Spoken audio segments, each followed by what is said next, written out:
So guys, ಎಲ್ಲರೂ ಹೇಗಿದ್ದೀರಾ? I hope ನೀವೆಲ್ಲ ಚೆನ್ನಾಗಿದ್ದೀರಾ ಅಂತ ಅಂದ್ಕೊಂಡು ಇವತ್ತಿನ ಕಂಟೆಂಟ್ ಏನಂತ ಹೇಳ್ತೀವಿ. ಏನು ವಿನಯ್ ಕಂಟೆಂಟು? ಅದೇ ಲವ್ ಸ್ಟೋರಿ ವ್ಲಾಗಲ್ಲಿ ಹೇಳಿದ್ನಲ್ಲ, ಅದು ಕಂಟಿನ್ಯೂಷನು. ಅಂದರೆ ಮದುವೆ ಆದಮೇಲೆ ಏನೇನಾಯಿತು, ನಮ್ಮ ಲೈಫ್ ಹೆಂಗಿತ್ತು, ಎಷ್ಟು ಮದುವೆ ಆದಮೇಲೆ ಎಷ್ಟು ಟ್ರಾಜಡಿ ಅನುಭವಿಸಿದ್ವಿ, ಇವಾಗ ಹೆಂಗಿದ್ದೀವಿ ಅಂತ ವ್ಲಾಗು. ಓಕೆ, ಸ್ಟಾರ್ಟ್ ಮಾಡೋಣ. ಸೊ ಗೈಸ್, ಮದುವೆ ಆಯಿತು. ಮದುವೆ ಆದಮೇಲೆ ಒಂದು ಸ್ವಲ್ಪ ದಿವಸ ಇವ್ರ ಅಣ್ಣನ ಮನೇಲೇ ಇದ್ವಿ. ಒಂದೆಷ್ಟು ದಿವಸ ಚಿನ್ನಮ್ಮ? ಒಂದು ವಾರ ಇದ್ವಾ? ಒಂದು ವಾರದವರೆಗೂ ಅಲ್ಲೇ ಇದ್ವಿ. ಅಂದರೆ ಧನುರ್ ಮಾಸದಲ್ಲಿ ನಾವು ಮದುವೆ ಆಗಿದ್ದು, ಮನೆ ತುಂಬಿಸ್ಕೊಬಾರ್ದು ಅಂತ ಅಂದ್ಬಿಟ್ಟು ಅಲ್ಲೇ ಇದ್ವಿ. ಆದ್ರೂ ಮನೆ, ಆಮೇಲೆ ಇವ್ರ ಮನೆಗೆ ವಿನಯ್ ಅವ್ರ ಮನೆಗೆ ಬಂದ್ವಿ. ಇವ್ರ ಮನೇಲಿ 2 ಮನೆ ಐತೆ, ಒಂದು ದೊಡ್ಡ ಮನೆ, ಒಂದು ಸಣ್ಣ ಮನೆ. ನಾವು ಸಣ್ಣ ಮನೇಲಿದ್ವಿ, ಯಾಕಂದರೆ ಧನುರ್ ಮಾಸದಲ್ಲಿ ಮನೆ ತುಂಬಿಸ್ಕೊಬಾರ್ದು ಅಂತ ಇತ್ತು ಶಾಸ್ತ್ರ. ಸೊ ದಟ್ ನಾವು ಸಣ್ಣ ಮನೇಲಿದ್ವಿ. ಅವಾಗೆಲ್ಲರೂ ನಮ್ಮ ಜೊತೆ ಚೆನ್ನಾಗೇ ಇದ್ರು. ಅಜ್ಜಿ, ಅಪ್ಪ, ಅಮ್ಮ, ವಿದ್ಯಾ ಎಲ್ಲರೂ ಚೆನ್ನಾಗೇ ಇದ್ರು. ಇವಾಗಲೂ ಚೆನ್ನಾಗೇ ಇದ್ದಾರೆ. ಅದ್ರ ಅಷ್ಟೋ ಮನಸ್ತಾಪಗಳು, ಏನೇನೋ ಮಾಡಿರ್ತೀವಲ್ಲ ತಪ್ಪುಗಳು, ನಾವು ಮಾಡಿರ್ತೀವಿ, ಅವ್ರು ಮಾಡಿರ್ತಾರೆ, ನಮಗೂ ಮನಸ್ತಾಪಗಳಿರುತ್ತೆ, ಅವ್ರಿಗೂ ಮನಸ್ತಾಪಗಳಿರುತ್ತೆ. ಹಾಗಾಗಿ ಒಬ್ರಿಗೊಬ್ರು ಮುಖ ಕೊಟ್ಟು ಮಾತಾಡೋಕ್ಕಾಗ್ತಾಯಿಲ್ಲ. ಆದಷ್ಟು ಬೇಗ ಎಲ್ಲ ಸರಿ ಹೋಗಿ ಚೆನ್ನಾಗಾಗೋಣ. ಸೊ ಮದುವೆಯಾಗಿ ಮನೆಗೆ ಬಂದ್ವಿ. ನಾವು ಸಣ್ಣ ಮನೇಲಿದ್ವಿ. ಅಂದರೆ ಇವನು ಹೋಗ್ತಾ ಬರ್ತಾ, ಅಂದರೆ ಪಕ್ಕನೇ, ಅದೇ ಜಾಸ್ತಿ ದೂರನೂ ಇರಲಿಲ್ಲ. ಇಷ್ಟೇ ಡಿಸ್ಟೆನ್ಸ್ ಅಂತ ಹೇಳೋಕ್ಕಾಗಲ್ಲ. 2 ಒಂದೇ ಮನೆ, ಅದೊಂದು ರೂಮ್ ಥರ ಇತ್ತು. ನಾವು ಅಲ್ಲಿದ್ವಿ, ಇವನ್ನ ಓಡಾಡ್ತಾ ಇದ್ದ ಆ ಕಡೆ ಈ ಕಡೆಗೆ. ಸೊ ಮದುವೆಯಾಗಿ ಬಂದ್ವಿ. ಜನವರಿಗೆ ಇವ್ರ ಮನೆಗೆ ಬಂದ್ವಿ. ಮೇ ಬಿ ಯಾವಾಗ ಚಿನ್ನಮ್ಮ ಮನೆ ತುಂಬಿಸ್ಕೊಂಡಿದ್ದು? ಜನವರಿಯಲ್ಲೇ ಮನೆ ತುಂಬಿಸ್ಕೊಂಡ್ರು. ಅಂದರೆ ಸೇರೆಲ್ಲ ಒತ್ತಿಸಿ ಎಲ್ಲ ಮಾಡಿದ್ರು.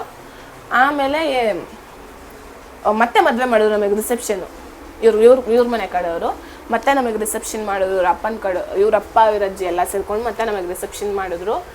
ರಿಸೆಪ್ಷನ್ ಎಲ್ಲ ಆಯಿತು. ಆಮೇಲೆ ಏನಾಯ್ತು ಅಂತ ವಿನಯ್ ಹೇಳ್ತಾರೆ. ಏನಾಯಿತು? ರಿಸೆಪ್ಷನ್ ಆಯಿತು, ಎಲ್ಲ ಊಟ ಮಾಡಿದ್ವಿ, ಮನೆಗೆ ಬಂದ್ವಿ ಅಷ್ಟೇ.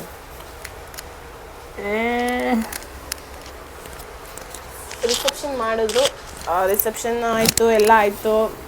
ಚೆನ್ನಾಗೇ ಇತ್ತು ಲೈಫು, ಚೆನ್ನಾಗೇ ಹೋಗ್ತಾ ಇತ್ತು. ನಾನು ಚೆನ್ನಾಗಿದ್ದೆ ಎಲ್ಲರ ಜೊತೆನೂ, ಎಲ್ಲರೂ ಚೆನ್ನಾಗಿದ್ರು ನನ್ನ ಜೊತೆನೂ. ಆಮೇಲೆ ವಿದ್ಯನ್ ಮದುವೆ ಕೂಡ ಆಯಿತು. ವಿದ್ಯಾ ಅಂದರೆ ಬೇರೆ ಯಾರೂ ಅಲ್ಲ, ನಾನು ಇವ್ರ ಸ್ವಂತ ತಂಗಿ ವಿದ್ಯಾ, ನನ್ನ ನಾದ್ನಿ ಗೈಸ್. ಸೊ ಅವಳಿಗೂ ಮದುವೆ ಆಯಿತು. ಮದುವೆ ಆದಮೇಲೆ ಸ್ವಲ್ಪ ಜಗಳಗಳು ಆವಾಗ ಸ್ಟಾರ್ಟ್ ಆಯಿತು. ಅಂದರೆ ಅವಳ ಮಗಳು ಮನೇಲಿದ್ರೆ ಯಾವುದೇ ಜಗಳಗಳಾಗಲ್ಲ. ಆಲ್ಮೋಸ್ಟ್ ನಮ್ಮ ಮನೇಲೂ ಹಿಂಗೆ. ನಾನು ದೊಡ್ಡ ಮಗಳಾಗಿ ನಮ್ಮ ಮನೇಲಿ ಇದ್ದಾಗ ಯಾವುದೂ ಜಗಳಗಳು ಆಗ್ತಾ ಇರಲಿಲ್ಲ. ಅಂದರೆ ನನ್ನ ವಿಷಯಕ್ಕೆ ಜಗಳಗಳಾಗ್ತಾಯಿತ್ತು. ಅಪ್ಪ ಅಮ್ಮಂಗೆ ಮತ್ತು ನನ್ನ ತಂಗಿದ್ರ ಜೊತೆ ಯಾವುದೂ ಜಗಳಗಳಾಗ್ತಾ ಇರಲಿಲ್ಲ. ಮಕ್ಕಳು ಮನೇಲಿದ್ರೆ ಯಾವುದೂ ಜಗಳಗಳಾಗಲ್ಲ. ವಿದ್ಯುತ್ ಮದುವೆ ಆದಮೇಲೆ ಸ್ವಲ್ಪ ಇವನಿಗೂ ಇವರಪ್ಪಂಗೂ ಜಗಳ ಆಗಕ್ಕೆ ಸ್ಟಾರ್ಟ್ ಆಯಿತು. ಅಂದರೆ ಜಗಳ ಆಯ್ತು ಅಷ್ಟೇ. ಯಾವ ಥರ ಅಂತ ಹೇಳ್ಬೇಕಲ್ವಾ? ಯಾವ ಥರನೂ ಇಲ್ಲ, ಸುಮ್ಮನೆ ಲೈಟಾಗಿ ಅಪ್ಪ ಅಮ್ಮಂಗೆ ಜಗಳ ಆಗುತ್ತಲ್ಲ, ಆ ಥರ ಜಗಳ. ಫಸ್ಟ್ ಒಂದು ಸಲ ಜಗಳ ಆಯಿತು. ಆವಾಗ ಸ್ವಲ್ಪ ಮನೆ ಆಚೆ ಹಾಕಿದ್ರು. ಸೊ ಮತ್ತೆ ಬಂದ್ವಿ ಮನೆಗೆ.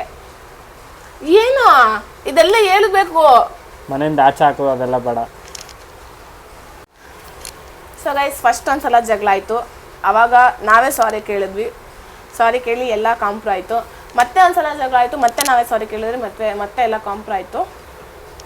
ಹೋಗ್ತಾ ಜಗಳಗಳು ಡೈಲಿ ಆಗಕ್ಕೆ ಸ್ಟಾರ್ಟ್ ಆಯಿತು. ಆಗ ಮನೆಯಿಂದ ಆಚೆ ಬಂದ್ವಿ ನಾವು. ಅಂದರೆ ಮನೆ ಬಿಟ್ಟು ಇನ್ನೊಂದು ಮನೆ ಮಾಡ್ಕೊಂಡ್ವಿ. ಇನ್ನೊಂದು ಮನೆಗೆ ನಮಗೆ ಅಡ್ವಾನ್ಸಿಗೂ ಕಾಸಿರಲಿಲ್ಲ ಗೈಸ್. ಅಷ್ಟು ಕಷ್ಟ ಅನುಭವಿಸಿದ್ವಿ ನಾವು ನಿಜವಾಗ್ಲೂ. ಯಾಕೆ ಸ್ವಲ್ಪ ಕೂತಿದ್ಯಾ? ಜೋಶಲ್ಲಿ ಇರೋ ಅಂತ ಎಷ್ಟೊತ್ತು ಹೇಳ್ಬೇಕು? ಮ್ಯಾಗಿ ಮಾಡ್ಕೊಡ್ತೀನಿ. ಈ ಬ್ಲಾಗ್ ಮುಗಿಸು. ಇಲ್ಲ, ಮಾಡ್ಕೊಡ್ತೀನಿ. ಮಾಡು ಚಿನ್ನಮ್ಮ. ಏನು ಚಿನ್ನಮ್ಮ? ಈ ವ್ಲಾಗ್ ಮುಗಿಸೋ, ನೆಕ್ಸ್ಟ್ ಮ್ಯಾಗಿ ಮಾಡ್ಕೊಡ್ತೀನಿ. ಇನ್ನೊಂದು ವ್ಲಾಗ್ ಐತಲ್ಲ, ಆ ವ್ಲಾಗ್ ಮ್ಯಾಗಿ ಮಾಡ್ತೀನಿ. ಇನ್ನೊಂದು ವ್ಲಾಗ? ಎಗ್ರೆಸ್ ಹಿಡಿಗ್ಲೇ ಆಡ್ಬೇಡ ವಿನಯ್. ಇದನ್ನ ಹಾಕ್ತೀನಿ ವಿಡಿಯೋದಲ್ಲಿ. ಹಾಕೋರಿ ನಿಮ್ಮ ಅಮ್ಮನ ಮೇಲೆ ಆಣೆ. ನಮ್ಮ ಅಮ್ಮನ ಮೇಲೆ ಆಣೆಕೋ, ನಿಮ್ಮ ಅಪ್ಪನ ಮೇಲೆ ಆಣೋದ್ರು ಆಣೆಕೋ. ಏನಕ್ಕೆ ಅದನ್ನ ಜರುಗಿಸ್ತಿದ್ಯಾ? ಅದೆಲ್ಲ ಹಂಗೆ ಕಣ, ಮೂಮೆಂಟ್ ಇರ್ಬೇಕು. ಮಾಡಕ್ ಇಷ್ಟ ಆಯ್ತಾ ಇಲ್ವಾ? ಏನು ಚಿನ್ನಮ್ಮ, ಮುದ್ದು ಚಿನ್ನಮ್ಮ ಮಾಡು. ಸೊ ಗೈಸ್, ಆಮೇಲೆ ಅಡ್ವಾನ್ಸಿಗೂ ನಮ್ಮ ಹತ್ರ ಕಾಸು ಇರಲಿಲ್ಲ. ಅಡ್ವಾನ್ಸ್ 10,000 ಸಾಲ ಮಾಡಿದ್ವಿ. 10,000 ಫಸ್ಟೇ ಕೊಟ್ಟಿದ್ವಿ. ಈ ಮನೆ ಅಡ್ವಾನ್ಸ್ 20,000. ಆಮೇಲೆ ಓನರಿಗೆ ಹೇಳಿದ್ವಿ 5,000 ತಿಂಗಳ ಬಾಡಿಗೆ ಜೊತೆ ಕೊಡ್ತೀವಿ ಅಂತ ಅಂದ್ಬಿಟ್ಟು. ನಾನು ಅವಾಗ ಕೆಲ್ಸಕ್ಕೆ ಹೋಗ್ತಾ ಇದ್ದೆ, ಇವನು ಅವಾಗ ಕೆಲ್ಸಕ್ಕೆ ಹೋಗ್ತಾ ಇದ್ದೆ. ಸೊ ನನ್ನ ಸಂಬಳದಲ್ಲಿ 5,000 ಮುಚ್ಕೊಂಡು ಕುತ್ಕೊಳ್ಳೋ. 1 ಲಕ್ಷ ಸಂಬಳ. ಆಮೇಲೆ 5,000 ತಿಂಗಳ ಕೊಟ್ಕೊಂಡು ಹೋದ್ವಿ. ತಿಂಗಳ ಕೊಟ್ಕೊಂಡು ಹೋಗಿಲ್ಲ, 2 ತಿಂಗಳು ಕೊಟ್ಟು 10,000 ಆಯ್ತಲ್ಲ.